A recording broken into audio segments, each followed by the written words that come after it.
Okay, hello everyone, and welcome to the panel. We're so excited to be here, and I'm Emily, and I'll be your co-host along with Giulia. And Giulia, do you want to give a quick introduction? Yeah, sure. This is Giulia. I'm also a conversation designer, and I work for a studio based in Milan. And I'm very excited to be here today and to be discussing this exciting topic with all of you. Cool. So today we'll be talking about prompt engineering, prompt design, and how they're affecting conversational AI roles. So the idea for the panel actually came from a LinkedIn post that got a lot of engagement and interest. So we wanted to continue the discussion and dive a lot deeper into it. So we have an amazing panel lineup for you, and we're so excited to have you all. And I guess let's just get into it. Giulia, do you want to start with the first question? Yeah, sure. So the first question to get us started in the topic of prompt design, prompt engineering is about whether you actually believe there's a difference between prompt design and prompt engineering. And if you see a difference there, what would it be? Maybe we can start from Roger. Yeah, so I definitely see a difference. I think it's an emergent difference.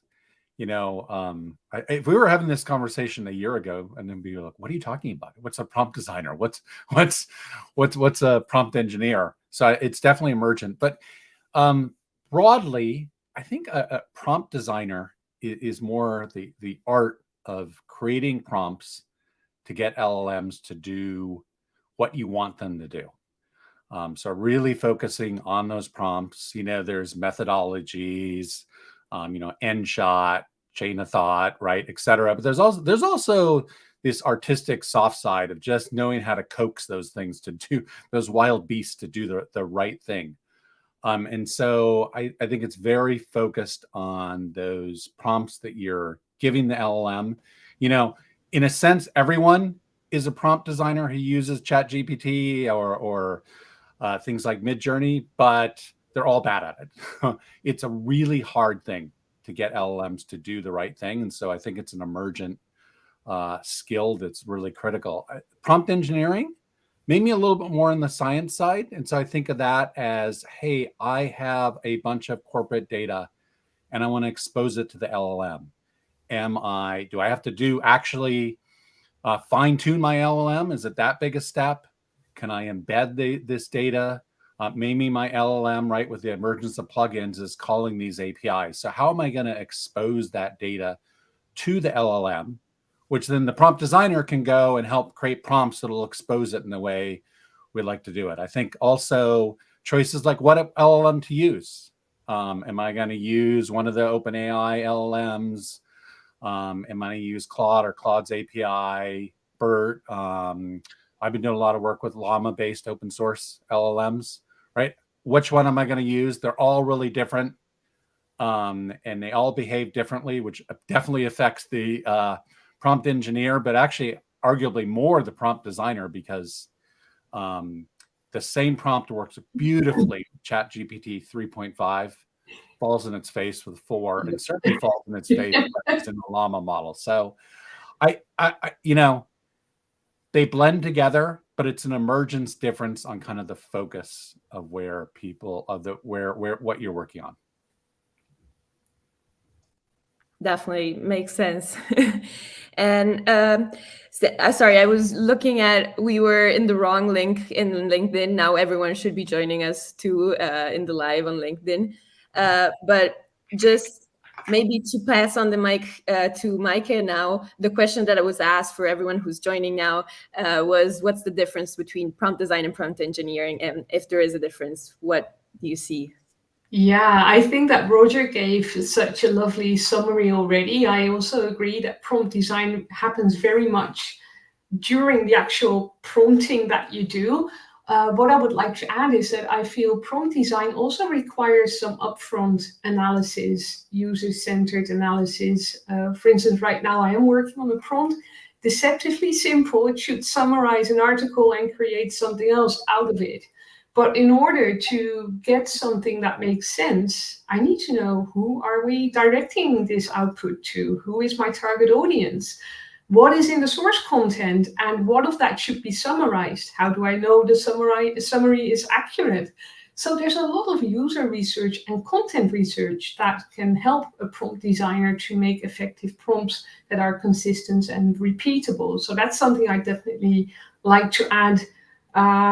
Also, what I do find is that there's definitely a friction between the two, especially technically, where the generated output should be translated or passed on to more structured flows, or they should be more structured data formats, for instance. Like, okay, do I need to parse my output in order to pass it on to actual rule-based systems?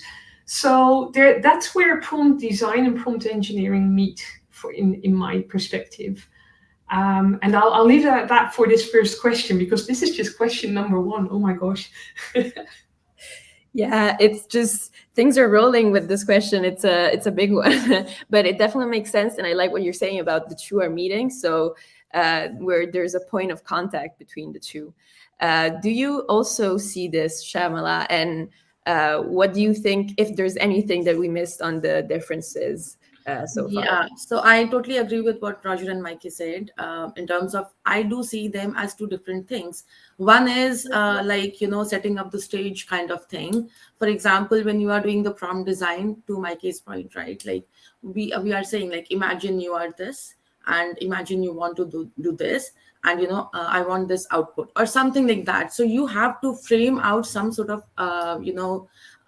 prompt design for the LLM to know what exactly it needs to give you, right? Like, imagine I'm a product manager and I'm working on PRD. So give me the outline of the PRD or something of that sort. So that's what you are doing. But then when you're doing the prompt engineering, there's more science to it, like Roger said, in the sense like, okay, how many number of tokens would my prompt give? So how am I framing that? So there are some parameters or hyperparameters based on which the responses can be too creative or too humorous. So we are adding those different kind of elements to the prompt engineering side of things, which actually gives you the response. So together they work very fine. If your prompt design is not appropriate, or you have not given the exact not exact, but if you have not given the prompt design to be appropriate, saying like, this is the thing what I want, this is how it has to be, all of the things, it's not going to understand. It's like when two people are meeting and we are talking, we still need some context about each other before we can start conversing. That's what is happening in the prompt design. And then how, when you and I are talking, based on the conversation, we tune based on your interest or likes or what you want. That is what is happening in prompt engineering. So both of them are hand in hand, but they are two different concepts. I see them as different in different levels. But yes, for a designer, it is important to know both and know how to use, when to use what. So one question I had that I would love to get everyone's take on is because they're two separate things, how do we work together? And when do we start working together in the process? So I guess let's start with Shyamala. Yeah. So see, when I say we have to work together, you need to know right from when these things are made. So like to Roger's point, when he was saying deciding which LLM to use, right? Because every LLM is different. And in prompt engineering stage, what kind of hyperparameters are used or what kind of settings are used, all of those might differ based on how the LLM was trained and what API has been exposed. So as a designer, knowing those things and what API has been exposed and what is available to me to prompt engineer with is very much important. So, it's very early on that I would expect prompt designer or conversational designers to be working to understand the gist of what the LLM is capable of doing. Absolutely. I completely agree. Okay, let's throw it over to Maaike. When I think of what makes a Gen AI team, like if I draw the parallels to a conversational AI team, I think actually the roles are not that different. Like traditionally, we probably have like a conversational copywriter who's more in charge of tone of voice, brand voice, really making sure the user experience is on point. We have a back-end integrator, a dev, a software engineer, and somewhere in the middle, we've got either an AI trainer or an architect kind of person who kind of monitors the all over structure and making sure that everything is like consistent, like for instance, determining which NLU model to use. Well, we could have someone like that to determine like, hey, which are the best LLMs to use for which use cases, because there might be more than one. Also making sure that backend integrations kind of meet front end. There's always this kind of middle person that is not necessarily writing copy, or in this case, doing all the user research and writing the actual prompt, but is creating the conditions for these prompts to succeed. And I'd be very interested to actually work in such a team, because I haven't met them yet, but it's definitely an idea in my head that we need such a person who's like the middle where, well, that's a kind of irreverent, isn't it? But between true front end and true user facing, customer facing, and true back end. Yeah, absolutely. Roger, I'm curious if you have worked with a designer on prompt engineering at all, and I guess what your thoughts are on this topic. Somebody who calls themselves a designer, no. They, like I said, they're emergent roles, but I think that definitely some people, I'd say they're playing that role, even if they, well, maybe you said you're a prompt designer, they wouldn't say they were yet, but I do think these roles are emergent. I think Shyamala and Mike answered it really well. The one thing I would say is, I don't care what you're building. If the designers aren't talking to the engineers and the engineers aren't talking to the designers, it's an absolute mess. Right. And I've certainly seen that in my career. And so, when they should start working ASAP, right there. And I think it's just going to be critical. And we're doing more and more in this emergent field, and that kind of separation of roles in this whole conversation is pointing to how important it's becoming, because at first everyone does everything, right? Which is a lot of what all of us are doing right now. But I have seen firsthand, most recently, maybe engineers shouldn't be doing prompt design because they are not very good at it at all, and things they just don't it's not how they think, right? And so it's just reinforcing the point that yes, they absolutely need to work together soon and as much as possible. Yes. Yeah, I think it's great to hear this also from you, Roger. And like everyone said, as soon as possible is always best. But talking about this maybe middle person, or in case it's not a team yet, maybe you're hiring this first person who's starting to work on prompts, or maybe your existing designer is working on prompts. What would you say, maybe Maaike, since you're the in-house designer here today, what are the types of skills that you would really need to craft a really good prompt? I guess I'm going to resort to almost my default answer: hire a linguist, because good effective prompting requires a combination of a couple of skills that are often found in people who have a background in linguistics, namely knowing about language. I mean, I've seen machine learning engineers trying to prompt an email message by regegging the whole structure of an email, whereas you can simply say, create an email, and it will do the exact same thing and even better. So knowing how to think in language, and that might sound like an open door, but for many technical people, that's actually a challenge, to think in human language and how to design for that. At the one hand, being creative enough to generate text that's creative enough to really peel out and uncover all these hidden magic features in your LLM. On the other hand, being structured enough to know what you're doing, and to, for instance, create a test plan for your prompts, so that for your next iteration, your next upgrade of your model, you can test your prompts and see whether they're still working. So knowing in advance what to expect in the future and how to architect for that in a way, because we're all kind of, what we're forgetting is we're designing software here. We're not writing anything, we're building a system. And usually there's some best practices for that. And, working on architecture principles is a very good one, I think. So knowing how to think in structures, knowing how to think in objects and in entities, but also knowing how to think in language. That's probably my summing up that very extensive answer. Yeah, makes sense. We're getting also some really good questions in the chat, like how do you actually get engineers to understand they're not necessarily good at it? You shouldn't have to. You should just, become friends, and then you don't tell your friends what's wrong with them, right? Yeah. So we love you all. That's true. Emily, do we want to move on with the next questions? Sure. We actually have one other question that might be good to bring up. Oh, whoops. From Jyoti, we have, this may be a bit of a niche question, but the industry doesn't seem to recognize linguist to be someone that has language expertise. So I guess what can we do to kind of help people understand that? And maybe I'll throw this over to Shyamala. Yeah, this is an interesting question, I would say. The first thing is it's all about awareness in the industry itself, right?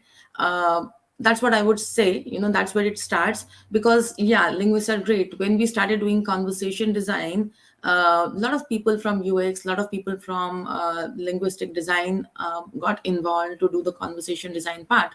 But how much time did it take for us to actually see that blend of linguist being part of designing conversation design? It was all trying to push, experiment, and tell, like, yes, this is what it has to be. The problem which comes in the industry is we are moving at such a high pace right now. Like, everyone wants to do everything and quick. Like, every day there's a new LLM coming up, new capability coming up in LLM, and all the things happening. It's very difficult to keep up. And most of the time companies have this engineering centric mindset. As long as that does not change and we do not bring this design centric mindset, I think we'll still have the same challenge of trying to see the blend. So the more we talk about it, like we are doing now, the more we keep bringing and keep pushing the boundaries for let's have design first mindset.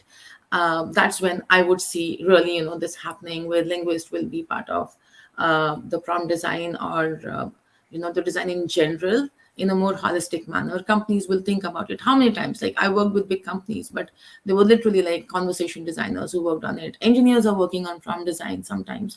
I would, however, disagree that engineers are not creative. I've seen a lot of creative engineers as well, but it's just that, you need all the 5 fingers. They are different skills, like you need all of them to be a powerful team. It's the same thing. Can I jump in? Go for it. Mm-hmm. So I 100% agree with that. And yes, engineers are creative, but they also have a mindset of thinking of ways in a different way. So as a designer, creative and has a mindset of thinking in a totally different way. I think most emergent technologies are engineering led. Look what happened. Look what, if you were around in the early days of the web, early websites looked like crap because engineers were building them. And it took a lot of years, actually, for the designers to get in there and fix all those really bad web designs. And, it's been a long time now that we've had pretty good web designs and standards there, but it's pretty typical. Emergent technology is engineering led, which is cool and interesting and things like that. But to actually make it useful and actually get people, the everyday person using it, or even corporations using it, you definitely need those designers to come in and make it usable for everyone. Yeah. And not just I'll call it I am an engineer, so I'm going to say this, not just a geek tool set. That actually, if I can chime in on that just a little bit, because it's actually happening here in this conversation as well. We're not talking about designers or engineers. We're talking about linguists, and they are neither designer nor engineer. And that's something that I see happening all the time. I get asked to UX design dashboards and do visual designs and mockups. I'm like, guys, I'm a linguist. I don't do that. I'm about language in all its shapes and forms. Having said that, to expect a linguist to have knowledge of NLP, I don't find particularly strange. I know that a lot of linguists are not computational linguists, like Susan also mentions in the chat, But if anyone is capable of learning the basics of that, it should be a linguist. So I think there's also a challenge for ourselves, if we want to be a linguist, at least kind of be one that is recognizable for the industry, and also a linguist that's able to add immediate value to any traditional bot building team. I'm not saying that we should become computational linguists ourselves. That's too much of a challenge. But helping out with the basic intent architecture, kind of, helping structuring your utterances into linguistic patterns, that's also NLP. So perhaps we should recognize the skills that we have and just label them as the industry calls them. That might also be a thing. Yeah, so that actually leads kind of into the next question, which is from job descriptions. It seems like many employers aren't really sure of how to kind of define these roles. So I guess the question is, how do we set expectations about what the role should be, and how should employers go about defining those? So I would say, like, first of all, it's like having clarity ourselves about what the prompt engineering or prompt design is all about. We need to have clarity. This reminds me of, I come from UX background, and up till now, I see some job descriptions where you have UI/UX designer, where you are saying UX designer would design wireframes and, would also do HTML, CSS, JavaScript, all of those kind of things. And I'm seeing the same thing right now. Like, in the industry, it's the same thing. We don't have clarity about what exactly this role is. Until and unless we know that, the job description would be all vague and all over the place. To the extent, if I make the same analogy, like UI UX designer, there are two different roles, two different skills. The same thing needs to happen here. So I think it's going to take some time for us to, keep experimenting, because people have different expectations to it.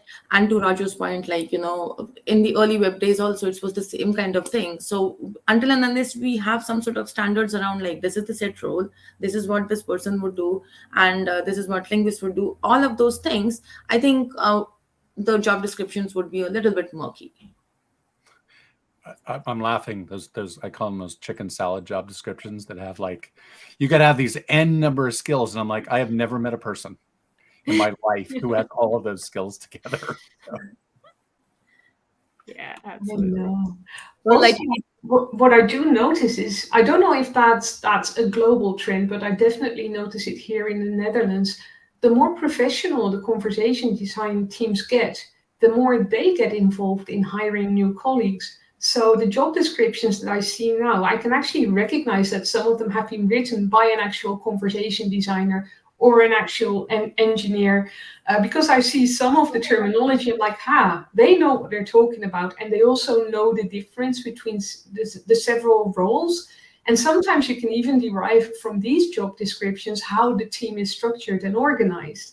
And I think that since we're still in a maturing profession, that more and more we'll see this kind of professionalization kind of taking this wave outside as well, and becoming more visible in things like job descriptions, team organization, place in the organizational chart. Are we with design, or are we with engineering, or are we with content? No, we're on our own. So yeah, I have high hopes that this will not be a permanent situation. Yeah, absolutely. I think, I mean, as we kind of start to define the roles too, we can kind of advocate for ourselves and make sure what we're getting into is what we're actually doing. Absolutely.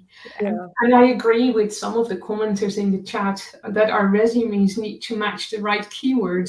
LinkedIn still doesn't do conversation designer. They do prompt engineer, but unfortunately, Yes. yeah, that's always the challenge, isn't it?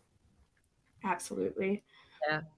And I think as we're nearing the half hour, it's maybe nice to throw in a last question on the future. As you were saying, Maaike, and like as everyone has been saying this past half hour, things are evolving a lot. So how do you imagine these roles will be evolving in the next few years? Maybe just a couple of words starting from Shyamala. Yeah. I mean, definitely in next couple of years, a lot will change in how generative AI is being, done. And I mean, I still remember like 5 years back, Roger and I were talking about how what is the future of conversation design, and everything is connected. I still remember that conversation fresh in my mind. And during that time, there was this concept of personas. All of a sudden, I see that personas is not being talked about now. What has happened? Why? It's still important because conversation designs are happening, right?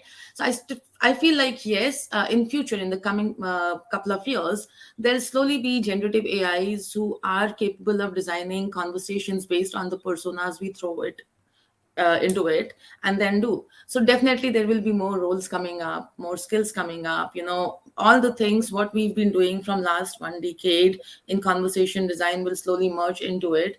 And because generative AI is evolving, and it's not just text to text, it's so much more than that now. We're able to do text to image and all of these things. Eventually, I feel like, that's where it will be like, where it will be more persona driven. We'll still be able to bring all the cool things from last 10 years and able to bring the future, which we have thought about, like, conversation design will be everywhere. Everything will be connected. I'm definitely seeing that future, and I'm definitely seeing a lot more roles and skills coming together. Definitely. Maaike, do you want to go add a few words? I am perhaps a bit controversial, but I don't think we'll be doing conversation design in the not so far future. I think that for the question recognition and conversational capabilities, if I see the speed at which the LLM developments are going right now, I think they'll be more than capable to handle most of that. Is that a concern? No, not at all, because I think it means that we can go back to what's most important, and that is the actual creation of the information that goes into these LLMs. Apparently, most LLMs now are trained on books for a large part, and that kind of explains their high quality performance, but we've run out of books already. We're the domain experts in our company. We are the treasurers, if you will, of that intellectual asset, which is knowledge.